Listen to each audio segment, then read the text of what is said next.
Bangunan semi permanen di Johar Baru roboh dan menelan korban jiwa. Diduga konstruksinya rapuh. Konstruksi bangunan yang sudah tua diduga menjadi penyebab bangunan rumah semi permanen ambruk di Jalan Rawa Sawah 2, Galur, Johar Baru, Jakarta Pusat.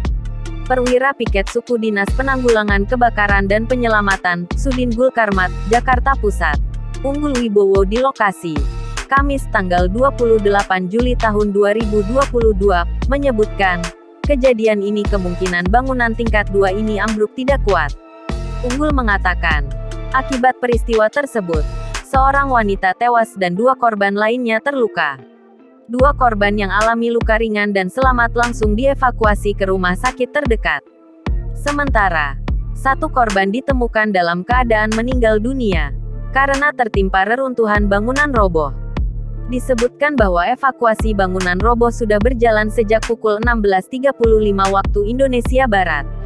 Sebanyak 1 unit LFT, 3 unit Light Rescue dan 1 unit Collapsible beserta 21 personil dikerahkan ke tempat kejadian perkara.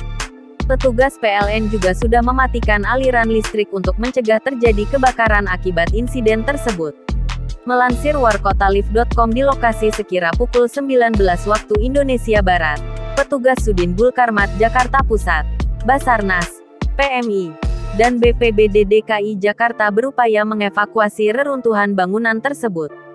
Kemudian, terdapat 2 sepeda motor yang tertimpa akibat robohnya bangunan tersebut.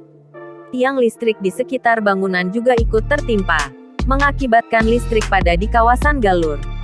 Hingga kini, pemadaman listrik masih dilakukan, guna menghindari korsleting listrik akibat tertimpa bangunan ambruk tersebut.